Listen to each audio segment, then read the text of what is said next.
great men who were handpicked by Moshe fell so low to become the antithesis of negativity against the land of Israel and caused the Israelites to have to be in the desert for 40 years. This is a turning point for the entire Exodus that really um, not just changed everything, but changed history. So what we're gonna do, there's many deep conversations about this. You know, the most famous one that the Rebbe talks about is that the spies were spiritualists, and they were so taken by the fact that they were enveloped in the clouds of glory and the manna from heaven, and the idea of being so materialistic was something they just did not understand and couldn't fathom that this is what we're going to be engaged with all day is farming the fields and dealing with the materialism of the land, which is why they gave a negative report. But we're going to come at a different angle here about the story of the spies, and it's a unique angle.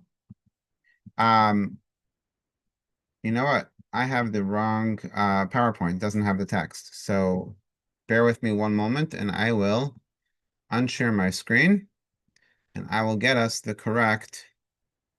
I will get us the correct PowerPoint here. Just one second.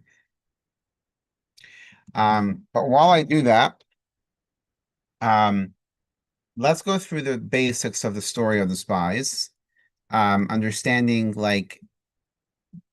understanding here's the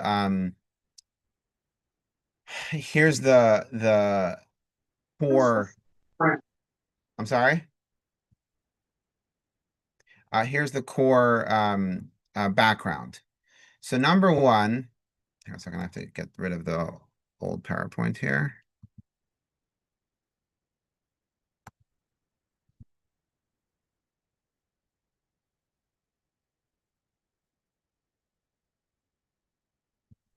Bear with me. Okay.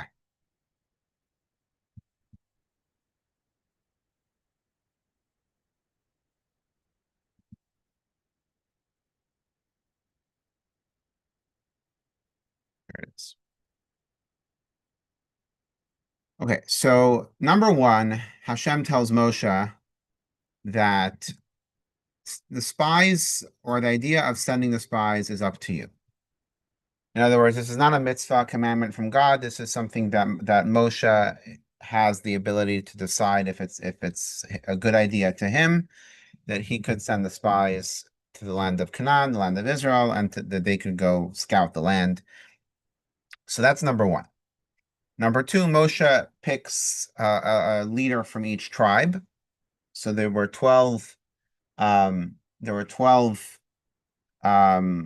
spies chosen. And these were not random people. These were special people. These were leaders. And they went and they toured the land of Israel, the land of Canaan. And other than Yehoshua ben Nun and Kalev ben Yefunah, the two standouts, everyone else came back with a very negative report. Not just negative about the land of Canaan, but negative in the assumption that there's no way we could conquer this land. There's no way we'll be able to be successful in this land. Let's go back to the land of Egypt. So it was the conclusion, it was the assumption that it's not just the report they came back with. You know, usually an intelligence officer is asked to give a report, but the decision is up to the leadership of, I guess, the government deciding based on that intelligence. Here, they were kind of making that decision by saying, let's go back to Egypt. This is not the right decision from us based on the intelligence that they gathered. So now, that's the basics of the story. But one thing that is clear is that these were not random people. These were holy people. And as Rashi points out over here in text 1b, that these were kosher people. In other words, they were not morally corrupt people. These were people that were chosen because they were good. So how did they become corrupted? How did they fall to this to such a low level to not just rebel against the land of Israel, or rebel against God, to the point that it aroused God's anger and brought about the punishment of having to wander the desert for 40 years. And those are the 2 points. Number one, that they're good people and they were men. The Torah points out that they're men. By the way, little fun fact here, the reason why a minyan is made up of 10 men is because the whole idea of a minyan is to make up for the sin of the spies, because there were 10 men who came back with a negative report, and the Torah calls it a Eda. Eda hara haza is this evil congregation, the 10 men that came back with this evil report. And the whole idea of a minyan is to pray and atone for the sin of the spies. And since the spies were men, so a minyan is meant to be made up of men, because those are the ones who actually sinned and need the atonement. That's just another interesting fun fact about this story here. Now, a little bit of a contradiction in understanding the story here, because we're going to try to get to a point of understanding what corrupted these people, and what could we learn from this in a way of how do we prevent being corrupted by whatever corrupted the spies. Obviously, the spies were good people. They go into the land of Israel, and they come back with this negativity, and they come back with a bad report. So, what was it that caused this corruption, and how do we, as their descendants or their learning from the Torah, how do we avoid that type of corruption? But if they were so kosher and holy before they left, in other words, they became corrupted on the trip, so to speak, we have a little interesting tidbit that tells us otherwise. Why? Because of all the spies that, after the Torah names all the spies of each tribe, the Torah says that Moshe singled out who was known as Hoshea ben Nun and added a yud to his name, calling him Yehoshua. His name was Hoshea, which is spelled out over here. Vayikra Moshe LaHoshea, and he gave him the word of the yud, Yehoshua. The Medrash tells us that yud was actually a gift from his matriarch Sarah. That when Sarah, whose name before Sarah was Sarai, which was Sin, Resh, and Yud, and when God gave the Hey to Sarah, changing it from Sarai to Sarah, the Yud disappeared. So where did that Yud go? So the Medrash tells us that Yud was being saved for Yehoshua. When Moshe changed his name from Hoshea to Yehoshua, that Yud was being borrowed from Sarah, who was formerly known as Sarai. Why did Yehoshua need this Yud? What was this Yud all about? Yud, by the way, in Kabbalah represents the wisdom of Hashem. Yud is the point, which is the spark of wisdom of Hashem coming down into this world.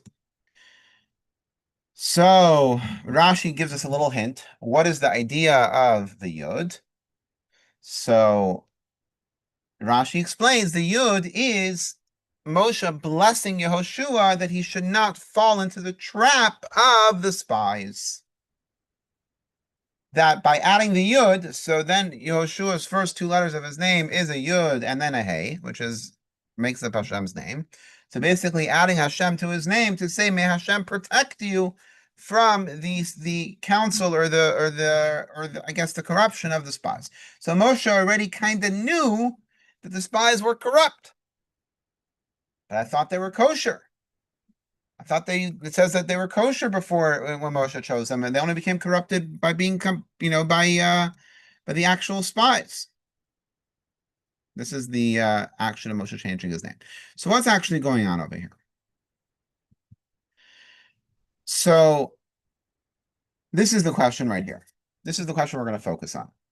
The Torah tells us, and makes sure to tell us, that they're good men to start, and they fail, and they became corrupted on the journey, and that's when they came back with a negative report. What did they do? What corrupted them? That's what we're here to discover. But in this discovery, we kind of find out that Moshe already had a little hint that something is off, and blesses Yehoshua to prevent them from falling into his trap. We also know that Kalev, the other spy that was good, now Yehoshua and Kalev were the 2 spies that actually withstood the challenge. It says that Kalev deviated and went to Hebron to pray by the graves of his ancestors, Avram, Yitzchak, and Yaakov, to pray that they should also strengthen him to stand up to the rest of the spies. So that's another hint that there was already trouble brewing. Something was already wrong. So where did this happen? Where did this negativity start to show itself? How come Moshe already knew about it? And if he knew about it, why does the Torah say these people are kosher? What was going on over there? So what we're going to talk about now, and this is really what the class is about, and I'm going to be a little more of a summarizer here. I'm going to be more of a like to the point than going all over the place, because this is a point that has to be just drilled into us. And it's something that's very it's a point that's very deeply meaningful to us in Chabad, especially those of us that consider ourselves emissaries of the Lubavitcher Rebbe. And I'll explain why in this point. There's the basic human challenge of living life that almost no human being could, with absolute certainty or confidence, could say they're going to get through life without becoming corrupted. Even politicians, I can promise, not literally promise, but I'm pretty sure that there's been a lot of politicians that were actually very, very sincere at some point when they started in their journey of politics to actually live up to the promises that they've made. And at some point in the journey, things went south. So even politicians that might be seen today as the most political, or even, I don't want to say corrupt, but even I guess part of the system, the establishment that just doesn't work well, or whatever else you want to say about politicians, at some point, it's very possible they were very sincere about trying to fix things and trying to serve the people. I'm not speaking of anyone specific. I'm not trying to go there. I'm trying to say is that like the idea of becoming corrupt doesn't necessarily have to be something that happens from birth. It could easily happen on the journey, and you could start off with very good intentions. And in fact, human nature, by its very definition, is meant to be a challenging experience where you could have every good intention, where you could do a lot of good things and you could be very good, and at the same time, the next day fall into a trap where you do something horrendous and you just can't give into your temptations. Sorry, meaning you can't withstand your temptations, whatever that is. How does a human being prevent that? How does a human being stand up to that kind of pressure of potentially becoming corrupt or potentially falling for a temptation? So the answer is a gift that God gives us, and that answer is Moshe. Moshe is what's called the faithful shepherd. And this is why Hashem wanted Moshe to be the leader of the people throughout the desert. Because when you have a Moshe, once again, Moshe is not a second power, God forbid. That's not what we believe. Moshe is a human being just like us, and he has a soul just like us. But the difference is the soul of Moshe is shining through and completely dominating his physical existence, where his physical existence does not become corrupted because his soul is fully in charge. And now we have that same soul. Our soul is just covered over by our physical body, and we have to constantly battle for the soul to actually be able to be revealed. So we're basically seeing Moshe as a mirror of what we really could be, because we have that soul. It's just that ours is not as, revealing and not as shining through us. Now, what is the idea of a Moshe? Is when you have a role model like a Moshe, you could use that kind of connection, use that kind of inspiration or elevated experience to help overcome whatever temptations you might have. There are many examples in Judaism in how we do things like wearing a kippah to remind ourselves that God is above us, having a mezuzah on our door to always remind us about God being everywhere and God's presence and our commitment to God. Putting on tefillin is another mitzvah like that. Lighting Shabbos. Every mitzvah that we do, it's not why we do the mitzvah. We do the mitzvah because Hashem wants us to do the mitzvah. But the fringe benefit is by surrounding ourselves with that, we constantly are putting ourselves in a situation to succeed. The same is with the idea of surrounding yourselves with holy people and connecting with holy people. You're setting yourself up for success because those people will help elevate you. Talmidei Chachamim, righteous people whose souls are in charge, will help elevate you to the point that it will help you overcome those temptations and those challenges. Now, there's different types of connections. And before we go further, we're going to examine how the spies were connected to Moshe at one point, and they kind of severed that connection, and that's what allowed the corruption to happen, is what we're going to say. That when Moshe chose the spies, they were kosher because of their ability to connect to Moshe and have Moshe guide and lead them, and basically be Moshe's men. And by being Moshe's men, they were sort of safe from corruption because they were constantly being infused with the inspiration to not give in to the temptation of corruption and so on. But once they severed that connection, they were left to their own human devices of having to overcome their own personal temptations. And then that's where corruption took place. So what's the verse that we're talking about here? If you look back at the text 3a, it says, Vayelchu vayavo. They went and they came to Moshe and Aaron. That's a dual. Why can't you say they came? Why don't you say they went and they came? So Rashi explains that they left as servants of Moshe. Well, actually, let's go to the Rashi here. And they went and they came. What does the Torah say? To compare the departure to the arrival. As they arrived with the wicked counsel, so did they depart with the wicked counsel. 1 second. So what happened? They started out fully kosher when Moshe chose them. But then what happened is when Moshe chose them, they were still servants of Moshe. In other words, they were still connected to Moshe and elevated by Moshe. But then what happened is they formed a council of spies, which means the Atzas Meraglim, they became independent of Moshe, in a sense that they felt that they had what the goods that they needed to come up with their own ideas of what they want to accomplish in this journey, in this scouting of the land of Canaan, where they no longer felt they needed Moshe's involvement or inspiration. So they were still good people, but now they were on their own. And once Moshe saw that they were on their own, Moshe realized how easily they could become corrupted.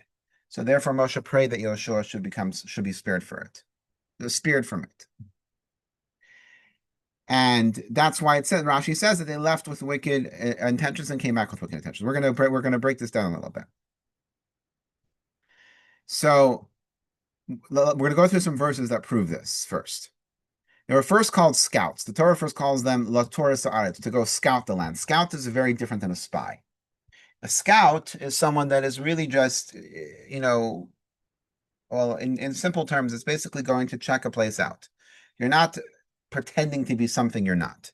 A spy, by definition, is the idea of a scout. It might not be with good intentions, but a scout, you're not pretending to be another person. You're not cloaking yourself in the enemy's garments to try to sneak into the city. You're scouting, but you're not a spy. So the Torah first calls them scouts, but then they started to call themselves spies. What is a spy? So this is when we use the word spies, miraglim, because similar to when Yosef called his brothers spies, that they were sneaking into the land of Egypt to get food, but they were really spying on the land to see how they could conquer the land. So that's where the word spies come from. I'm going to skip this about spies. And then Yehuda had to say, no, we actually came to get food. But let's go over here. Here's where we see in the beginning of the parsha where Hashem tells Moshe, send for yourself men, and they shall scout the land of Israel. Doesn't say that they should be Meraglim, they should go scout the land. That's not to be a spy. So the whole intention initially was for them to be scouts. And that's a scout means that they could be Moshe's men. They could be connected to Moshe. So by being a scout, they weren't severing their connection and their ability to be emissaries and messengers of Moshe. However, and this is the idea of a scout. A scout is basically to investigate, to search, or to whatever, but that's not being a spy.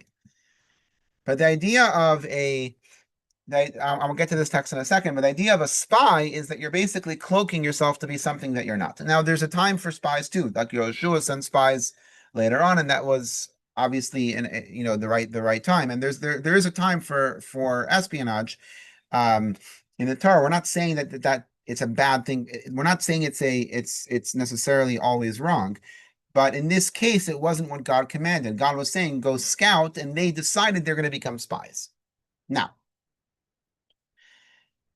let's stop here. You're welcome to read what's on the screen because it kind of explains a little bit what we're just saying. But I want to talk this out because once again want to remain on the point over here. Moshe wanted scouts, and because that's what Hashem told him, send for yourself scouts. And if you're a servant of Moshe, what does it mean you're a servant of Moshe? Moshe is the person that Hashem wants to lead the people. And Moshe is the one that Hashem told him, Shlach lecha, send for yourself people. So if you want to be on that train, if you want to be part of Moshe's mission, if you want to be Moshe's messengers, you have to be exactly what Moshe appointed you to be. If you're going to change that term, if you're going to be something else, if you want to be something else, then you're going to be your own person, but you're not Moshe's person. There's a funny story. There was a very wealthy individual, or maybe he still is, I don't know, but there's a very wealthy individual in New Jersey. I think his name is David Chase. And he was a big contributor to Chabad, and he was a very close friend of Rabbi Herson in New Jersey. And the Rebbe was once asked Rabbi Chadakov, who was the head of the Chabad emissary, the organization of the Chabad emissaries, to ask Rabbi Herson, to ask David Chase if he would join a committee about for Machane Yisrael, which was an organization for social causes or something like that. And Rabbi Herson approached David Chase, and David Chase is like, I'm already doing so much for Chabad. You're abusing me. You're taking advantage of me. You're asking too much of me. And Rabbi Herson thinks fast, and he says, you know what? You're right. Here's what's going on. Hashem is asking too much of the Rebbe. The Rebbe is asking too much of Rabbi Chadakov. Rabbi Chadakov is asking too much of me. And I'm asking too much of you. So do you want to be part of this chain or not? In other words, this is all coming from God. And you have a chance to be part of it. Hashem tells Moshe, send scouts. Moshe picks these scouts. So if you want to be part of the chain, be part of the chain. But you can't be your own person or with your own agenda if this is what Moshe asked you to do. There was a Chabad emissary that once wrote into the Rebbe after the Rebbe introduced the campaign to study three chapters of Rambam every day, of Maimonides every day, or at least if you can't study three, to study one chapter of Maimonides. And the Chabad emissary wrote to the Rebbe by saying, I'm too busy. I don't have time to study 3 chapters a day. What should I do? And the Rebbe wrote back, studying the Maimonides is exactly the whole point of you being an emissary. In other words, this is the whole purpose of your in Hebrew. This is the point. This is your role. In other words, this is not an extra thing that you're doing. This is the essence of what you're doing, of what you're living in the city that I sent you to do. In other words, if you're going to be an emissary of the Rebbe, this is what you have to do. So, having said that, let's pull this back into the spies for a second. So Hashem revealed to Moshe that there would be no need for spies to secretly identify the land's vulnerabilities, for the land would not be conquered by natural means. Any attempt to capture the land by natural means would fail due to the might of its inhabitants. So this was not a natural thing. Everything was spiritual, godly, miraculous.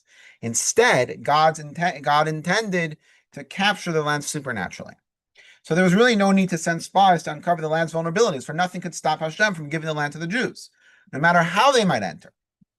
So God permitted Moshe to send these men because he knew that the Jews did not believe in their hearts that it was a land flowing with milk and honey. So he permitted Moshe to send scouts to see how beautiful and good the land is, not spies to see how to conquer, because he didn't need that, because it was going to be a supernatural thing anyways.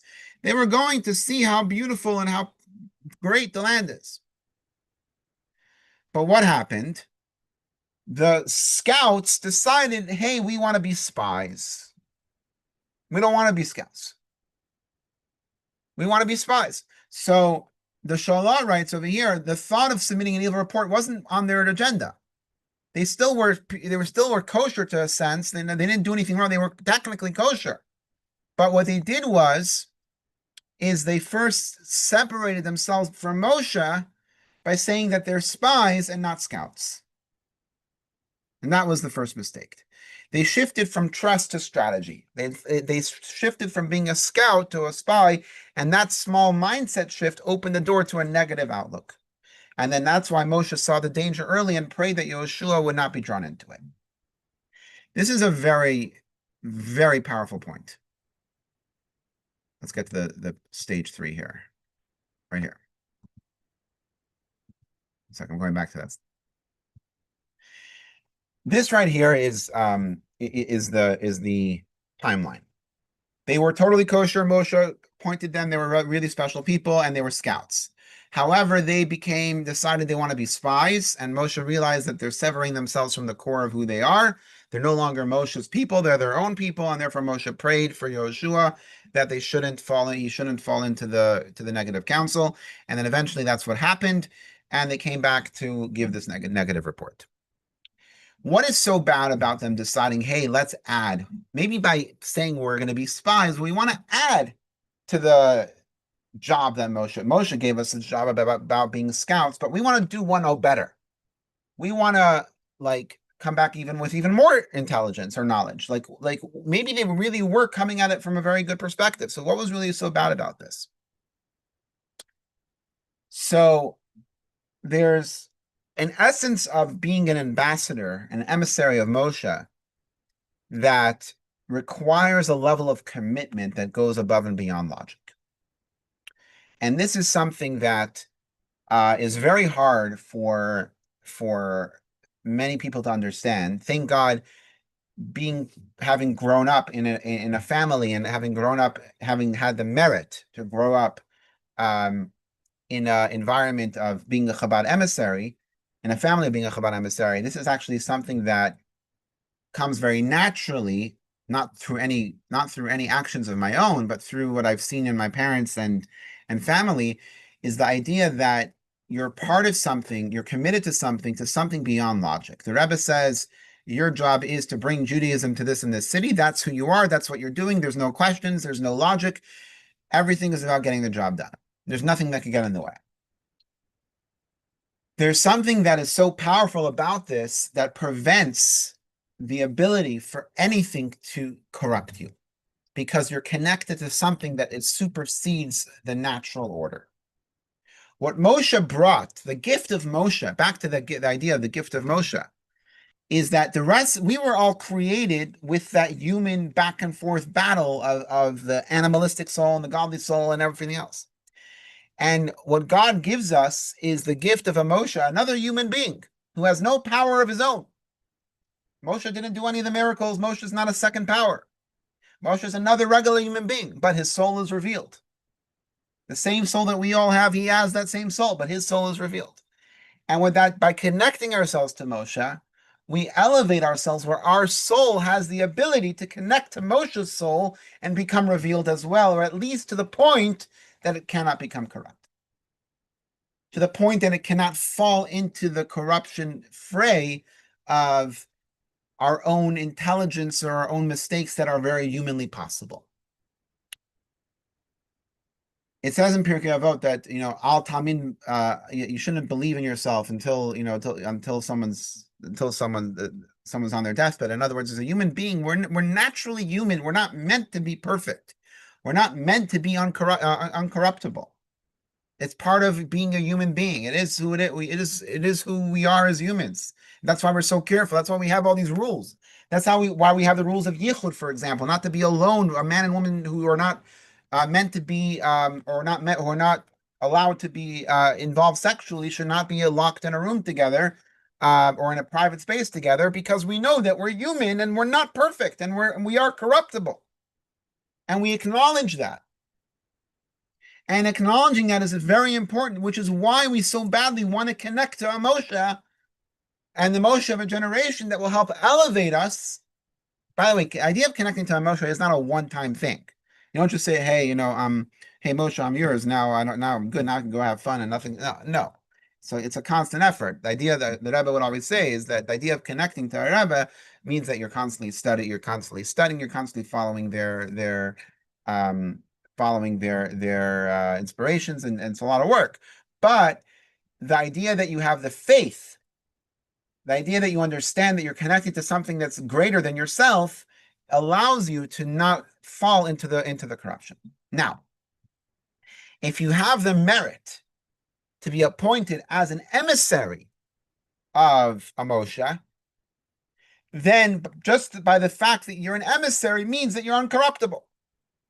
Because you're an emissary in Jewish law is the exact same idea of the person who sent you. It says that if you send someone else to do a job for you, that person literally is as if they are you, which is why it works in Jewish law when it comes to divorce, for example. So it says a husband could appoint someone else to be the one to give a divorce to their wife. And when that person gives the get to the wife becomes divorced. In other words, that person has the power to be the one who sent them. And if it works in Jewish law, it works spiritually too, which means that if Moshe sends you on a mission, you become Moshe for that mission. And if you're Moshe, you can't become corrupted. However, if the person does something against what the person who sent the sender wants, in other words, Moshe asked them to be scouts, not spies, and they decided to change their identity to spies, then all of a sudden they're no longer an emissary. So the actions of an agent, this is from Maimonides, the actions of an agent who deviate from a messenger, an emissary, who deviates from the sender's instructions has no validity. Similarly, even the slightest error on the part of the agent concerning land and movable property nullifies any transaction made by the agent, because they are no longer considered to be the agent. So once they lose that status, then unfortunately they lose the immunity, so to speak, the spiritual immunity from falling into corruption. So every known Torah source related to agency states that the messenger is just like the sender, and that's why these spies these scouts, when they were called scouts, had the ability to be literally just like Moshe and have the protection, the spiritual immunity of Moshe, had they retained their identity as Moshe's men, as Moshe's emissaries. Let's take this a little further. Our sages of blessed memory said that concerning agency, which is the idea of an emissary, our agent is just like us. Accordingly, people who are deaf, mentally disabled, or minors cannot act as proxies for healthy adults because they are different. I know this is not politically correct. They are different from their senders, but this is a halachic point of view. Is that because there has to be a sense of when it comes to halacha, there has to be a sense of similarity, that you feel like you're actually talking to the person who sent them. This is like when it comes to a get, or when it comes to a financial thing, that when you send a messenger, there has to be a sense of of similarity where you embody the sender, and it could actually be recognizable in the emissary. Now, before we read this, um, when the Hasidic movement came on the scene, the attraction to many in the Hasidic movement included many different angles, or many different factions, after the Baal Shem Tov. Baal Shem Tov was the founder of the Hasidic movement, but after the Baal Shem Tov, there were many different branches. I mean, the Maggid of Mezrich was really the mainstream, and then for us Chabad it was the Alter Rebbe, Rabbi Shneur Zalman Liadi, but there were many different factions of the Hasidic movement. So one of the main attractions of the Hasidic movement was the idea that there's a Rebbe that throughout Jewish history, there was always a tzaddik that you would connect yourself to, and that tzaddik was the one who guided you, who helped you, who was your Moshe Rabbeinu. And the Mordechai in the story of Purim, in the Sephardic communities, the tzaddik was known as the Chacham. It's a very common Jewish thing. It's not a new thing at all. But in the Hasidic movement, the terminology was changed to a Rebbe, and the idea of a Rebbe was to help spiritually guide you, in a sense that you could actually become connected and elevated through being connected to a Rebbe. Same idea as being connected to a tzaddik hundreds of years before that, but it was more in a different style and terminology. Now, to become an emissary of a Rebbe was not something you could aspire to, because to become an emissary, you had to embody that Rebbe, and who can embody the Rebbe? In fact, so I have a great grandfather, my grandmother's grandfather. His name was Rabbi Itcher the Masmid, and he was a very, very holy man. He was not like I say he wasn't a tzaddik, but he was like a very special. Was not a typical individual. And he was chosen to be an emissary of the previous Rebbe to come to the United States. I think this is in the 20s. And he was he was a unique individual. So when he came to the United States, every community that he went to, he was constantly followed by people who wanted to, be associated with him. And he once told somebody next to him, like, someone asked him, like, you realize so many people are following you. They're so taken by the fact that you're visiting, and it's a big deal. And Rabbi Yisrael the Master looks to the person and says, no, they're not following me. In my bag, I have a letter from the Rebbe, the previous Rebbe. I have a letter from the Rebbe. They're following the letter of the Rebbe. They're not following me. I was appointed as a messenger of the Rebbe, so they're following the Rebbe. They're not following me. You have to be that kind of person to be worthy of being an emissary of the Rebbe, because the idea of an emissary is that you are literally, in halacha, considered to be the person who sent you. And the spies were given this privilege, which is a serious privilege. And unlike just in a typical, let's say, Rebbe Chassid relationship, or a typical tzaddik Jew relationship that existed throughout our history, the idea of being an emissary means that you're literally connecting yourself for that time to holiness in a way that you can become uncorruptible. So it was a very, very special thing. And for Moshe, the greatest of all of them, as the Rebbe points out of here, Moshe's key now I'm going to read the text. Moshe's key attribute was truth, as it's taught, and the truth that is Moshe is therefore impossible to be an agent of Moshe, to be just like him, which means to be truly like one's sender if one deviates even slightly from the attribute of truth. This is the inner reason for why Moshe only sent them to scout the land, not to spy on it. For any agent to succeed on a matter so critical as entering the land, the power of the sender, Moshe's power, had to be manifested openly, because the power of truth. So you can't be a spy, you can't be a fake, you can't pretend to be somebody else, because that's not truth. And Moshe is the attribute of truth. When the emissaries deviated from the mission by considering themselves spies, the power of the sender within them became null. They no longer were emissaries of Moshe. Firstly, their agency was legally nullified because they changed their mission. And any agency would be if the agent changed the primary condition of the mission. Secondly, they were intrinsically disqualified from being Moshe's agents because they weren't like Moshe. In other words, they now were a different type of entity. They were not embodying the entity, the attribute of truth, which is who Moshe was. And that's so didn't mean they became bad. By the way, by changing their identity, by saying that they are that they're spies, wasn't a sin. It just meant that they no longer had the Moshe immunity of being a Moshe emissary that would protect them.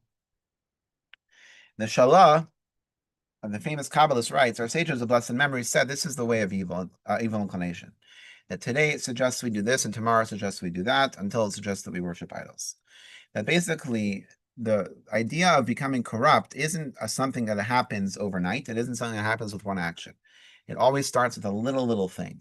And in this case, with the spies, it happened by them changing the name of their mission from scouts to spies. It seemingly not a big deal, but it really was a big deal because that one thing was the switch that turned them off from being emissaries and allowed them to succumb to become corrupt. Now, what we want to do here, I'm going to skip this because this is also the same idea of the way our animal soul works is that if you give a little inch, it takes an arm, and it's very easy to become corrupted by falling for it a little bit. But what I want to focus on here is, one second, I'm gonna leave it over here. What I want to focus on is the idea of becoming an emissary is something so powerful because, and it's something that the Rebbe opened up to us, to the average person, that was a shock to the Hasidic, to the Chabad community at the time. When the Rebbe appointed his first emissaries, that like literally right after he assumed the leadership, people, the Hasidim, the elderly Hasidim were shocked because usually to be an emissary of the Rebbe, you had to be at the top level of spiritual status. You couldn't just be a random Joe. You had to live up to it. And meanwhile, the Rebbe is appointing these newly married couples. You go to Australia, go to Argentina, Morocco was one of the first places he sent them to. And the elderly Hasidim had a hard time with it because it was a breaking of the normal means of how the idea of a Rebbe and an emissary works. But what the Rebbe was also was not just changing the rules, but opening up the idea that to survive in this world, to survive in this generation, where we have a whole different level of temptations. Our ancestors in not too distant past had to deal with the persecution, whether it was under the Soviets or under the Nazis or under any other type of persecution. Our temptation comes from is assimilation to let go of our Jewish identity or let go of the pride that comes with it and let go of the core values of who we are as people in the Torah and mitzvos. And the Rebbe empowered us, everyone, to be his emissary, to the point where the Rebbe told someone that as long as that if you are spreading Judaism or helping others or connect others to Judaism, you are my emissary. And the idea of becoming an emissary isn't just about look at me, but it's literally an immunity card that helps prevent you from becoming corrupted. Now, we're human beings, which means that we could always decide to change a little detail, and then eventually we could, fall into the trap of the spies. The trap is always there. But what the Rebbe was giving us is this superpower that if we decide to connect to the Rebbe, it doesn't mean we don't have to work hard. If we have to work really, really hard. But this is a superpower that Moshe was trying to give to these spies who were going to the land of Canaan, that would allow them to overcome any temptations and prevent the tragedy, the calamity of having to keep the Israelites out of Israel for 40 years. The Rebbe was offering this to everyone as a way to survive this generation and overcome all the challenges that we face and overcome all the temptations that we face and not become corrupted. So the first thing we have to remember is that as a human being, to become corrupted is as possible for any of us. Every one of us is susceptible to that. We're human. God created us that way. Giving into temptations happens. And thinking that, oh, that will never happen to me, that's the first mistake.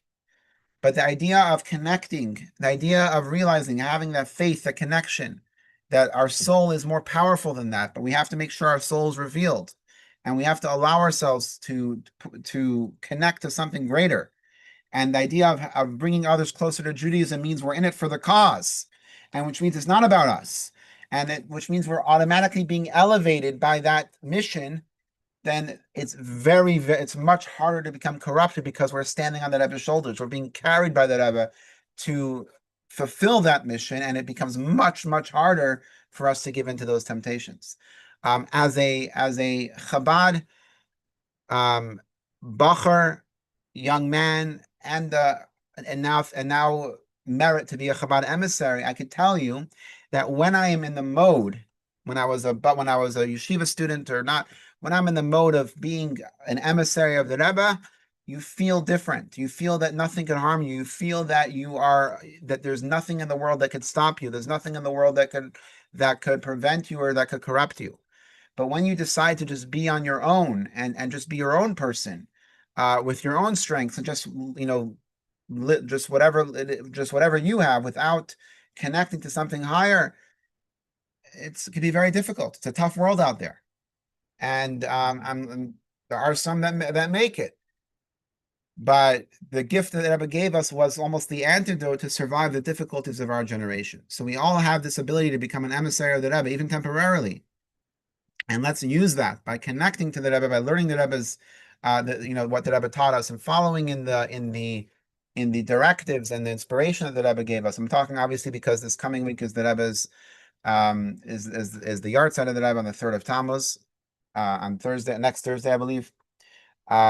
So the idea of connecting, the idea of allowing that to inspire us, imbue us, and elevate us is a gift that Moshe was trying to give the spies that would allow us to overcome the possibility of corruption. So let's hope that we could connect on that level. And as it says, that a tzaddik after he passes away is in the world even more than when he was in this world physically, because he's not limited by his physical body. And let us hope that we're able to connect to the point that we will eventually bring Mashiach, not eventually, but hopefully very soon, bring Mashiach and be reunited with all our tzaddikim and all the righteous, and be able to celebrate all the hard work that was done, and overcome these challenges, and not have to face these challenges that we're facing anymore. So Amen. Shabbat Shalom, and thank you so much, everyone.